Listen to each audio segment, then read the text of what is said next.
voici notre invité exceptionnel tous les samedis, Dr Boga Gervais, est avec nous. Docteur Boga, est-ce que vous nous entendez? Oui, bonjour, cher ami Jacques Roger. Je salue tous les amis et compatriotes, frères de la Côte d'Ivoire et d'Afrique. C'est un plaisir de vous retrouver, même si la situation semble de plus en plus tendue du côté de la Côte d'Ivoire et même de toute l'Afrique, hein, parce que le Cameroun également est à pied d'œuvre. Oui. Merci beaucoup, Dr Boga Gervais. Le quatrième mandat de M. Ouattara, liberté, marche et interdiction. On parle de fondement et enjeu. Bonjour à toutes et bonjour aussi à toutes. Bienvenue donc à Afrique 2050 Radio, émission Le Labo Côte d'Ivoire. Aujourd'hui, nous ouvrons donc une page cruciale de l'actualité politique ivoirienne. Alors que la présidentielle de 2025 approche donc à grands pas, les candidats, j'allais dire la candidature de M. Alassane Draman Ouattara pour un quatrième mandat suscite encore des vives interrogations et des contestations même d'ailleurs. Dans le même temps, le Conseil constitutionnel, le Conseil national de sécurité a décidé donc d'interdire toute manifestation publique visant à contester le Conseil constitutionnel. Autrement dit, la rue poumon de la démocratie est désormais muselée.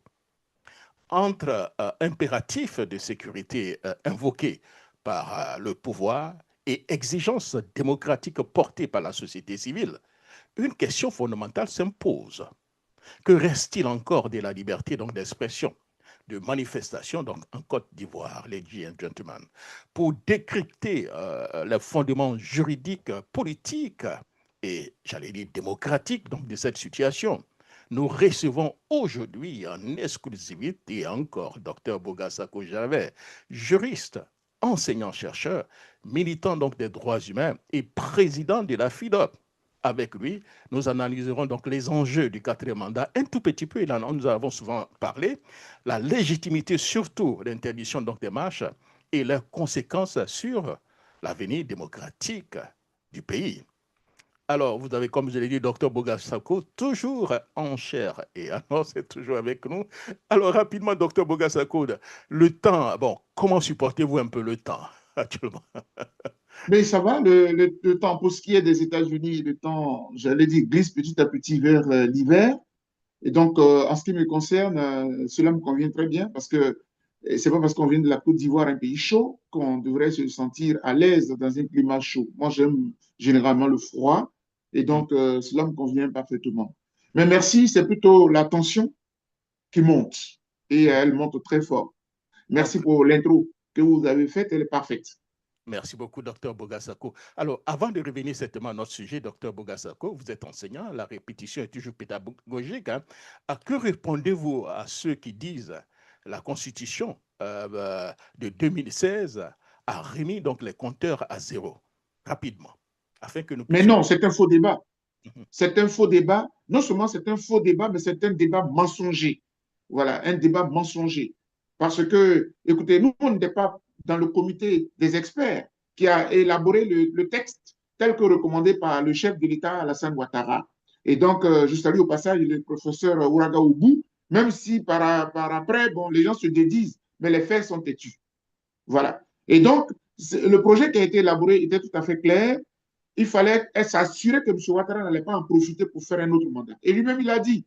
Donc ici, à la vérité, il n'y a pas de compteur qui a été mis à zéro, qui a été mis à zéro. La preuve, je parle avec les paroles même des experts, des juristes du RHDP, notamment M. Sissé Bakongo. On a ressassé ce débat, mais comme vous le dites, en tant qu'enseignant, la répétition étant pédagogique. Et c'est très intéressant de poser cette question-là parce que nos compatriotes doivent comprendre qu'on ne se lance pas dans un combat parce qu'on est aveuglé et qu'on n'aime pas M. Ouattara et tout. Non. Le jeu électoral a été pipé. Ils ont élaboré cette constitution sur la base de ce que M. Ouattara n'allait jamais embriguer un autre mandat. C'était clair. Et quand ils vont au Parlement, pour nous, dans la démocratie, le Parlement, c'est la représentation du peuple. C'est le peuple qui est là. Alors, quand on va devant le peuple et qu'on prend un certain nombre d'engagements et qu'après, par après, on ne les respecte pas, ne dites pas que c'est nous qui avons tort. Ce sont eux qui ont tort. Ils se sont dédits. Ils ont menti au peuple. Ils ont trahi au peuple. Ils ont trahi notre peuple. Donc, on ne peut pas l'accepter. Donc, ils ont mis des garanties. Et même dans la Constitution, ils ont introduit un article, le fameux article 183, qui disait clairement que il y a une sorte de passerelle entre l'ancienne constitution de 2000 et celle de 2016. Donc, il n'y a pas de rupture, il n'y a pas de hiatus. Ils l'ont dit. Et donc, tu ce fait-là, les Ivoiriens ont voté, nous, on a boycotté. Hein. Je rappelle que nous, on l'a boycotté. Mais c'est la loi fondamentale. Elle a été votée par des Ivoiriens. Même si nous étions en exil, elle s'impose à nous. Mais voici la base sur laquelle le peuple a voté. Et mieux, M. Ouattara a réuni le Congrès en 2000, au mois de mars, et il a réitéré sa volonté de se retirer. Mais à partir de là, c'est conformément à la Constitution. Même s'il a lancé l'expression parce qu'on était tous attentifs, même si la Constitution m'autorise, exactement comme Macky Sall l'avait encore dit en son temps au Sénégal. Ça ne marche pas. Donc, chers frères, le débat s'agissant de la légitimité du troisième mandat est rompu. Il est faussé et il est caduc. Et je m'en vais ajouter pour terminer. Le Conseil constitutionnel sait que la Côte d'Ivoire est divisée sur la question de la nature du mandat entre le troisième et le quatrième. Le troisième, là, le Conseil constitutionnel ne s'est pas prononcé. On pensait qu'aujourd'hui, avec la relance, la remise à niveau de ce débat, le Conseil constitutionnel trancherait. Il ne l'a pas tranché. Le Conseil constitutionnel n'a rien dit sur la question fondamentale. Sommes-nous dans une troisième république, donc dans un quatrième mandat, ou alors sommes-nous dans une troisième, comment dirais du moins, sommes-nous dans une deuxième république comme nous le pensons et comme ici aujourd'hui c'est un quatrième. Le Conseil constitutionnel n'en a rien dit. À partir de là, et ça va être mon mot de fin sur ce débat, le débat a cessé d'être juridique. Le débat est éminemment politique désormais. Nous sommes dans un débat politique. On n'est même plus sur un terrain juridique. Parce que la justice n'a pas dit le droit. La justice ne nous a pas départagés. Donc nous restons chacun dans ses postures. Et pour que ce soit clair encore une fois dans les esprits des uns et des autres, M. Ouattara se fourvoie. Lorsque le Conseil national de sécurité se réunit et qu'il interdit toute manifestation portant sur une critique ou une contestation de la décision du Conseil constitutionnel, il se fourvoie. Nous ne sommes pas en train de remettre en cause une décision du Conseil constitutionnel. Ça, c'est même pas notre débat. Nous, on a un problème avec M. Alassane Ouattara. Notre problème, c'est avec M. Alassane Ouattara qui est en train de briguer un quatrième mandat.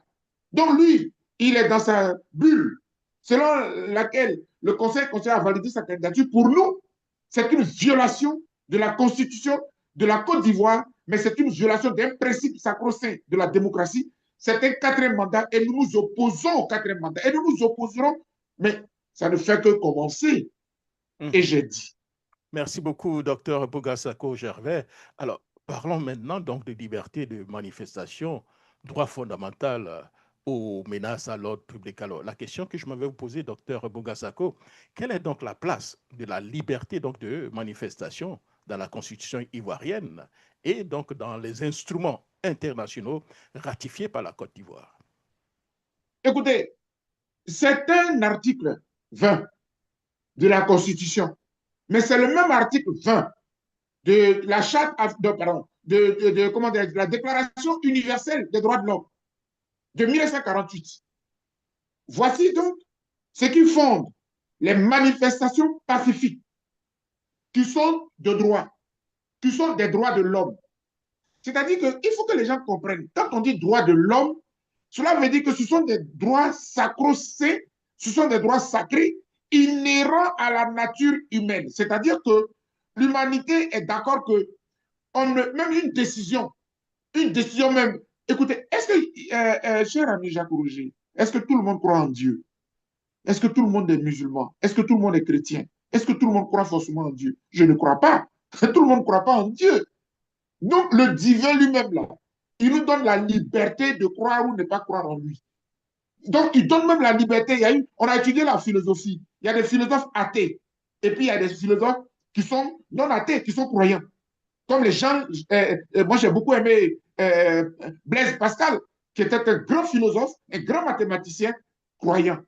À l'époque de Blaise Pascal, on écrivait même les versets bibliques dans les costumes pour que ça ait un effet. Les psaumes, on les écrivait, les psaumes 23 dans les costumes. C'était cela à l'époque. Donc il y a eu des philosophes qui ne croient pas, il y a eu des philosophes qui croient. Donc Dieu lui-même, là, le Créateur, là, il nous autorise, il nous donne la liberté de croire Comme ne pas croire. Mais quel est cet homme sur terre qui pense qu'il prend une décision et puis elle serait indiscutable, inattaquable?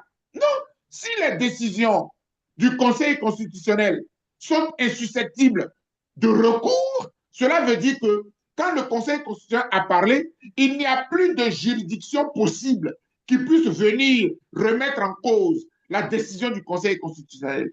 Mais on n'a pas dit que nos pensées sont mortes parce que le Conseil constitutionnel a parlé. Qui est le Conseil constitutionnel? C'est Dieu qui est à la tête du Conseil constitutionnel là-bas.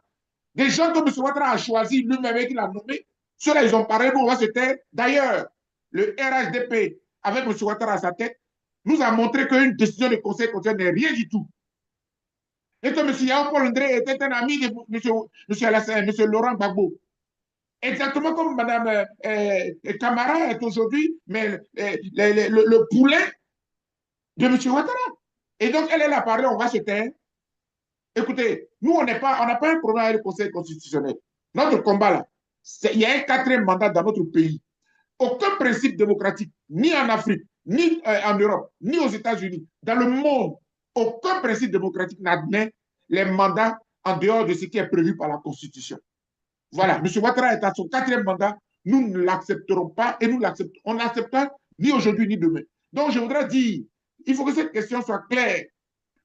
La liberté de manifester est un droit de l'homme fondamental, consacré par la plupart des instruments juridiques internationaux, des instruments des droits de l'homme pertinents dans le monde, qu'il s'agisse de la charte, de la déclaration universelle, les deux pactes, le pacte international relatif aux droits civils et politiques, que vous preniez tout ce que vous voulez comme instrument, c'est consacré. Allez-y même en France, prenez la déclaration française des droits de l'homme et du citoyen de 1789. Tout ça, c'est consacré. Prenez même le texte américain, le texte américain qu'on appelle la Déclaration d'indépendance américaine de 1776. Tous les textes le consacrent. Et je le dis parce que la plupart de ces textes-là sont introduits dans la Constitution ivoirienne, qui en son article 20 consacre les libertés de manifestation pacifique. Et donc, marcher là, personne ne peut nous interdire de marcher. Et d'ailleurs, je suis un peu choqué qu'on ait réuni le Conseil national de sécurité pour une question de marche. Ça veut dire que la République, parce qu'en dehors du Conseil national de sécurité, il n'y a plus d'instance. C'est comme si on était en guerre. Mais on n'est pas en guerre. La Côte d'Ivoire n'est pas en guerre. En face, il n'y a que des Ivoiriens non armés qui revendiquent leur liberté. Dans ces conditions, Dr Boga, que dit donc le droit sur les conditions dans lesquelles les marches peuvent être interdites? Est-ce que vous avez une idée? Oui, alors, en la matière, jusqu'à une date récente, les manifestations publiques étaient soumises à la déclaration simple. C'est-à-dire que, exactement comme ça se fait en France. Parce que, de toute façon, on est obligé de comparer. On a copié sur le droit français. En France, nous avons fait des centaines de manifestations au moment où le président Laurent Gbagbo et son ministre Chablé Goudé étaient détenus à la Cour pénale internationale. Parfois, à la veille, le soir, nous nous réunissons, nous estimons qu'il est important de manifester demain matin. Le lendemain, très tôt, un parmi nous va à la préfecture, il dépose notre volonté de manifester. Et puis, la préfecture enregistre, c'est terminé, la marche a lieu. Donc, c'était un système de déclaration, un système informatif. M. Ouattara, dans son souci de vouloir manœuvrer, manipuler, il a introduit une disposition qui transforme le système en une autorisation préalable. Une autorisation préalable. Donc, ça ne regarde que lui. Parce que dans son troisième mandat, il a tout verrouillé. Quand on dit qu'il a tout verrouillé, c'est un peu de cela qu'on parle. C'est-à-dire qu'il a corsé les lois, il les a taillées pour réprimer. Oh non, la loi. Et ça, c'est Martin Luther King qui l'a dit. Tant que la loi brime mes libertés, tant que la loi est inhumaine, tant que la loi est, j'allais dire, est machiavélique, je me donne le droit de désobéir à cette loi-là. C'est la formule qu'il a appelée la désobéissance civile. Lorsqu'une loi ne respecte pas mes libertés, un conseil constitutionnel ne dit pas le droit. Un conseil constitutionnel ne démontre pas pourquoi est-ce que le parrainage de certains candidats est refusé. Tant que je ne suis pas dans cette logique-là, je me donne le droit de désobéir à cette loi. Et nous sommes dans ce combat-là. Et j'ai dit. Merci beaucoup, docteur Boga Sako Gervais. Hein. Est-ce qu'interdire donc toute contestation de décision donc, du Conseil constitutionnel ne revient pas à neutraliser, docteur Boga Sako, un contre-pouvoir démocratique essentiel? Mais écoutez, mais évidemment, vouloir museler la société, M. Ouattara ne peut pas le faire. Ce n'est pas des lois qui vont interdire. Écoutez, moi-même, je souris parce que, en fait, c'est comme si nous vivions du remake. C'est vous qui dites le remake. Nous sommes dans la reprise, dans le replay. En 2010, regardez les journaux de la période de 2010 et vous allez voir, eux-mêmes, ils avaient carrément parlé de soulèvement populaire, de l'insurrection. Je lis encore des journaux où leurs spécialistes disaient que l'insurrection s'impose lorsque le droit est bloqué. Lorsque le droit n'est pas dit, l'insurrection s'impose. Nous, on n'est pas encore arrivé à ce stade. Nous disons qu'il y a un quatrième mandat qui a été annoncé, on n'est pas d'accord avec. Et donc, nous nous battrons contre ce quatrième mandat. Voilà, donc vouloir prendre des lois et vouloir prendre des décisions pour museler, ça c'est lui qui voit. Mais je pense que tu me donnes là l'occasion de saluer la stratégie qui est adoptée par l'opposition ivoirienne, qui est mise en œuvre. Elle avait décidé de manifester le 4 octobre. C'est l'actualité. Nous faisons cette émission-là le 4 octobre. L'opposition, au sein du Front commun, avait décidé de faire une grande manifestation le 4 octobre. Vous savez, je crois que c'est le 9 août dernier, vous vous rappelez qu'il y a eu une marche, une grande marche, l'une des plus grandes que la Côte d'Ivoire n'ait jamais connue dans ces 15 dernières années. Et cette marche avait connu le plus grand succès jamais réalisé. Mais pourquoi? Parce que les manifestants étaient disciplinés, ils avaient leur propre police interne et la police de Côte d'Ivoire, qui est je précise qu'on a une police et une gendarmerie très loyale, très républicaine. À la vérité, c'est M. Ouattara qui veut les dévoyer, y compris même l'armée. Bon, même si dans l'armée, il a surtout mis des gens pour le protéger, lui et sa famille. Mais même malgré les critiques, parce que je lis beaucoup de critiques sur les gendarmes, sur les policiers, j'ai eu la chance de travailler au ministère de l'Intérieur, sous le ministre Martin Bleuou. J'étais un de ses collaborateurs au cabinet.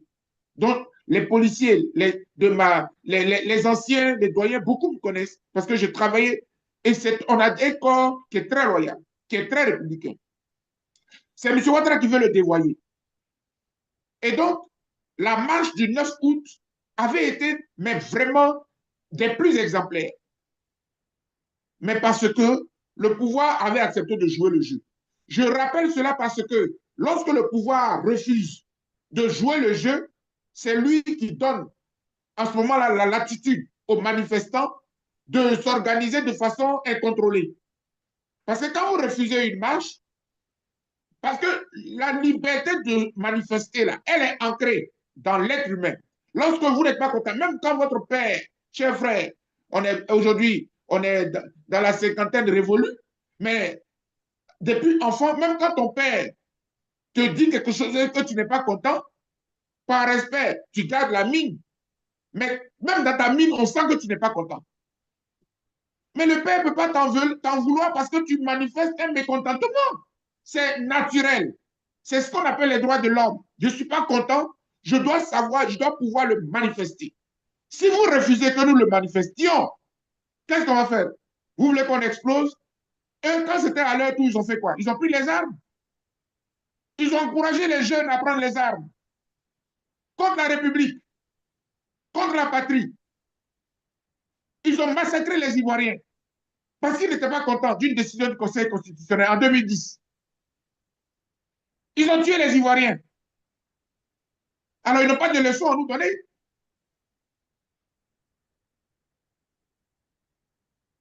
Ils n'ont aucune leçon à nous donner. Nous maintiendrons le cap pour garder notre sang-froid et puis manifester. La marche a été reportée au 11. C'est à eux de voir. D'ailleurs, cher ami, tu me permets de parler de cette date du 11. Vous voyez, M. Ouattara pensait faire mal à l'opposition et aux Ivoiriens, mais là, il s'est fait harakiri. M. Ouattara s'est fait harakiri. Et ça dit qu'il s'est fait mordre lui-même, il s'est fait prendre lui-même dans son propre piège. Le 11, conformément à la loi ivoirienne, nous sommes en pleine campagne électorale. La campagne s'ouvre le 10 octobre pour s'achever à quelques 2 ou 3 jours du vote qui est prévu pour le 25 octobre. Le fait de refuser que l'opposition manifeste le 4, ben, l'opposition a décidé de manifester le 11. Et du coup, je vois que ça va être intéressant. On sera en pleine période de campagne, pendant que les uns pensent que l'élection va nous permettre de sortir de cette ornière, de sortir de cette dictature, mais nous allons manifester aussi contre le quatrième mandat. Ce sera très intéressant. Rendez-vous le 11 et vous verrez. Rendez-vous le 11. Alors, quel est le message que le pouvoir envoie-t-il à l'opinion nationale et internationale en interdisant, si vous voulez, les marches, à votre avis? Non, au niveau de la communauté internationale, je l'ai dit dans une réflexion évoquant les points qui justifient la marche d'aujourd'hui. Cher ami, la communauté internationale ne fait que noter que le pouvoir a perdu les repères. Et je l'ai dit, hein, on a fini avec le champ juridique. La communauté internationale le sait depuis longtemps. Le débat aujourd'hui, il n'est que politique. Et le travail que l'opposition et le peuple ivoirien est en train de faire, c'est celui d'inverser le rapport de force. Je rappelle et je le répète, nous sommes sur un terrain politique où M. Ouattara pense encore maîtriser les Ivoiriens. Il pense que sa dictature peut prospérer. Il pense qu'il peut continuer d'embrigader les Ivoiriens. Il pense qu'il peut brandir toujours la prison, les machettes, et les fusils, les 44 000 soldats, des choses comme ça pour effrayer les Ivoiriens. Cher ami, nous, on a pris l'option selon laquelle les 5 prochaines années-là, M. Ouattara ne peut pas demeurer à la tête de notre pays. Autant dire que nous avons perdu totalement notre pays. Si c'est cela qui advenait, on ne peut pas l'accepter. On aurait pu discuter avec lui. S'il avait été ouvert, pour qu'on trouve des aménagements, des arrangements, pour qu'on puisse le battre dans les urnes. Il n'a pas voulu, parce qu'il veut s'imposer. C'est pour ça que le fameux débat, oui, allons à l'élection, peut-être que moi, je ne suis pas dans ça. Ceux qui veulent y aller, bon vent. Mais nous, on a décidé que le quatrième mandat, là, il ne peut pas avoir lieu. Donc, chers frères, la communauté internationale est consciente de ce qui se passe. Et la dictature qui se faisait un petit point. Vous savez qu'actuellement, à Madagascar, c'est pratiquement des manifestations tous les jours. Vous savez ce qui se passe à Madagascar? Après le Népal, où le gouvernement est tombé, il y a seulement quelques semaines. Allons-y au Maroc. Le roi lui-même, parce que les populations disent, mais quelle est cette fortune que nous déversons dans l'organisation de la Cannes, alors que nous n'avons pas de l'eau courante, alors que nous n'avons pas de quoi nous soigner. Voici le Maroc, ça fait plusieurs jours que le Maroc est sur pied. Alors, qu'est-ce qu'on veut nous apprendre ici? M. Ouattara n'a pas de leçon à nous donner. Et je pense, d'ailleurs, même comme je disais tantôt, que ça va être très intéressant la prochaine marche, parce que la campagne électorale dure 2 semaines environ. Je crois que c'est 2 semaines. Mais pendant les 2 semaines-là, mais il y a de quoi, il y a à manger, à boire, pour manifester tous les jours. Et on verra si le 25 octobre, cette élection se tiendra. Mais, docteur Boga, vous avez l'air très sûr. Hein? Qu'est-ce qui vous fait dire que la marche reportée au 11 aura bel et bien lieu? Mais même, elle aurait pu avoir lieu le 4. Hein. Et comment? Elle aurait bien pu avoir lieu le 4. Avec 44 000 soldats dans les rues d'Abidjan, de la Côte d'Ivoire? Vous pensez qu'on peut avoir en Côte d'Ivoire, on peut avoir un soldat pour un policier et pour un citoyen? Est-ce qu'on peut avoir un soldat, un policier ou un gendarme pour un citoyen? Dans le monde entier, ce n'est pas possible. Même les États-Unis, qui sont la plus grande force militaire dans le monde, ne peut pas avoir un soldat pour un citoyen. C'est pour cela que dans la communauté, dans le monde, il y a des standards, il y a des ratios, il y a un pourcentage. Dans un État normal, on prévoit environ un policier pour 25 habitants, pour 25 personnes. En Afrique générale, en général, on a un soldat, un corps habillé pour 400, parfois même c'était 2000, pour 2000. Donc, on n'aura jamais assez de policiers pour les populations. Ce n'est même pas possible. Vous voyez, c'est pour cela qu'il faut avoir peur. Il faut avoir peur du peuple. Il faut avoir peur du peuple. Et puis, en tout état de cause, mon cher Jacques Roger, celui qui est un dirigeant conscient, il sait que le pouvoir dont il jouit appartient au peuple. Mais pas plus loin que nous. Blaise Compaoré était à la tête du pays pendant 27 ans. Lui, il a fait 27 ans. Mais pendant les 27 années-là, vous imaginez combien de fois il a massacré depuis Thomas Sankara jusqu'à ce que les Norbert Zongo, ils finissent par là et que ça le rattrape. Aujourd'hui, là, il est en train de finir ses vieux jours. Il ne peut même pas se reposer dans son propre pays, un pays qu'il a dirigé. M. Ouattara ne sait pas ce que les Ivoiriens lui réservent. Il pense qu'on a peur, on est tétanisé, mais la peur est tombée. Seulement, c'est qu'il faut faire les choses dans la forme de l'art. Et puis, je veux rassurer les leaders. Je veux rassurer le président Laurent Gbagbo. Je veux rassurer le président Tidiane Tia. Ce ne sont même pas eux qui donneraient des mots d'ordre. Les Ivoiriens sont suffisamment responsables pour prendre leurs responsabilités. La campagne commence le 10 octobre, non? Wait and see. Alors, et j'ai dit. Je vous pose cette question. Les 4 candidats retenus contre M. Ouattara ont le droit parfaitement de participer à ces élections. Mais parmi les 4 candidats, personne ne réussit pour le moment à attirer donc l'attention des Ivoiriens et surtout de l'opposition. Que conseillez-vous à ces 4 candidats? De se retirer ou bien de se retirer et apporter un soutien à un seul candidat? Quel est réellement vos points de vue par rapport à ça? Non, je n'ai pas de conseils à leur donner. J'ai écouté la plupart des candidats. Ils ont leurs agendas. C'est leur droit. Ils ont décidé de briguer la magistrature suprême. Ils sont dans leur logique. Moi, je le leur concède. Tout ce que je peux espérer de mon pays, c'est que quel que soit ce que les uns et les autres font, je voudrais pouvoir qu'on nous aide à libérer notre pays. Maintenant, chacun choisit sa voie. La voie de l'élection, je n'y crois pas du tout. Parce que M. Ouattara est un dictateur. Je pèse mes mots. Quel que soit, et ça, c'est une phrase que nous tous, on a répétée hier. Quel que soit le candidat unique de l'opposition face à M. Ouattara, dans les conditions actuelles, avec une liste électorale truffée de tout ce que nous pouvons imaginer, avec une commission électorale à la solde de M. Ouattara, qui peut, même s'il a perdu, lui donner 51%, avec dans ces conditions-là, il n'y a même pas à espérer d'une élection. D'ailleurs, quand un dictateur va à une élection, c'est pour la gagner. Mais docteur Bouga, je ne sais pas quel est réellement l'objectif de ces 4 candidats un peu retenus. Est-ce que l'objectif est de battre M. Ouattara ou bien de participer à une élection pour participer? Est-ce que, j'allais dire, le désirata de la population ne compte pas? La population veut un nouveau paradigme. Et si ces personnes savent qu'elles ne peuvent pas du tout battre M. Ouattara dans ces conditions, pourquoi elles maintiennent toujours leur candidature? Cher ami et frère, je n'ai pas envie d'être désagréable vis-à-vis de ces compatriotes pour qui j'ai beaucoup de respect, à savoir les 4 personnalités de l'opposition, enfin, soi-disant, parce qu'il y a une qui n'est pas vraiment pas de l'opposition, mais avec toutes les personnalités qui ont été retenues, je n'ai pas envie d'être désagréable. Je pense que quand vous regardez l'évolution de la situation sociopolitique en Côte d'Ivoire, où est leur place? Mais qui parle? Qui parle de ce projet-là? Non, parce que tout le monde sait que l'élection est déjà pipée, elle est déjà gagnée par M. Ouattara.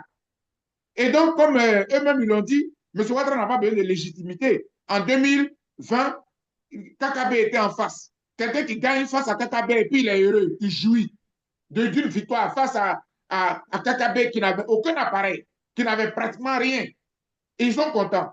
Donc, pour eux, c'est vraiment ce qui me fait mal, c'est utiliser les personnalités pour qui nous avons du respect, pour qui nous avons de la considération, les utiliser et puis demain dire l'élection était crédible parce qu'il y avait un tel, il y avait une telle et une telle. C'est un peu gênant. Et faire croire, donner l'impression dans l'histoire que l'élection était bonne parce qu'il y avait en face une Simone Evé, un Domelo, comment dirais-je, Bion, ça me fait triste. Mais c'est leur choix. Nous, On considère que tel qu'on voit les choses, et ce discours-là, je l'ai tenu hier avec tous ses amis et frères, dans les conditions actuelles, avec la liste électorale actuelle. On dit oui, il y en a qui n'ont pas voté, mobilisez-le à voter. Maintenant, vous allez mobiliser les Ivoiriens à aller voter, ou on les met en prison, matin, midi et soir, ou on arrête nos jeunes, on les met en prison. Un leader ivoirien ne peut pas hausser le ton, ne peut pas dire ça suffit les arrestations. Il ne peut pas dire nous allons aller à l'élection à condition qu'on libère tous les jeunes, à condition qu'on raconte la population, à condition qu'on baisse la tension. Il ne peut pas le dire. On va les faire campagne. Ils feront campagne pour leur élection. Nous ferons campagne contre le 4e mandat. Et j'ai dit. Alors, à 21 jours, la dernière question, docteur, avant votre mot de fin, à 21 jours des élections présidentielles, disons, quels signaux attendez-vous de la communauté internationale en ce moment? La communauté internationale nous attend plutôt. En fait, c'est nous qui donnons le signal. Actuellement, je n'attends rien de la communauté internationale. Elle a toutes les informations. C'est elle qui attend le signal. Parce que, comme je l'ai dit, elle se dit, cette communauté internationale, vous voulez qu'on aille intervenir dans quoi? Tout est calme à Abidjan et vous voulez que, comme ça, nous, on aille suspendre une élection? C'est à nous de leur montrer. C'est le signal là que nous allons leur montrer. À partir du 11, même peut-être même avant, le signal là, on va le leur donner. Et vous verrez vous-même. Faut-il craindre alors une escalade si ces mesures persistent, à votre avis? Mais nous sommes déjà dans l'escalade. M. Ouattara dit qu'il a interdit toute manifestation jusqu'à nouvel ordre. Nous, on dit que nos libertés, ce n'est pas à M. Ouattara de nous les donner. Nous avons des droits de l'homme. Ce n'est pas au président Ouattara de nous dire de faire ce que nous devons faire. Lui viole les lois et puis lui voudrait que nous respections les lois. Lui viole la loi et lui voudrait que nous on respecte la loi. Jamais. Le président viole la loi, il nous donne l'exemple. Nous n'allons pas respecter la loi. Hier, le président n'a pas respecté une décision du Conseil constitutionnel. Il a même soutenu une rébellion qu'il a soutenue. Eh bien, nous n'allons pas prendre les armes, mais nous allons désobéir à tout. Et le 4e mandat, il ne marchera pas. Et j'ai dit. Merci beaucoup, Dr Boga Sako Gervais. Avant de vous laisser partir, un mot d'espoir avant la marche du 11 octobre. Ah non, moi je suis tout à fait heureux. Je suis tout à fait heureux que nous serions même dans une période où toutes les manifestations sont autorisées parce que les gens sont en campagne. Ou bien le Conseil national de sécurité va venir interdire maintenant la campagne. La campagne est ouverte, ben nous serons en campagne. Moi, je suis très heureux. Et je sens que les jours qui arrivent, les semaines qui arrivent, mon pays sera libéré de cette dictature. Et je dis, Dieu nous y aide. Merci beaucoup, Dr Boga Sako, et surtout, portez-vous bien et bon week-end. Merci, c'est moi. Voilà. Alors, chers auditeurs, donc ces échanges avec le docteur Boga Sako nous rappellent une chose essentielle. La démocratie ne se résume pas au vote. Elle repose aussi sur la liberté d'expression, de rassemblement et de contestation pacifique. En interdisant donc toute manifestation visant à contester le Conseil constitutionnel, le pouvoir prend le risque donc de réduire l'espace civique et d'envoyer un signal préoccupant à l'opinion nationale et internationale. Face à un 4e mandat controversé, l'histoire retiendra moins donc les slogans que la capacité des institutions et des acteurs politiques à respecter les règles du jeu démocratique. La liberté n'est pas donc une faveur, c'est un droit. Et toute démocratie vivante se nourrit donc de débats et pas de peur. Merci encore, Dr Boga Sako Gervais. Et surtout, rendez-vous pour notre émission, donc une autre fois. Alors, tous ceux qui sont en ligne,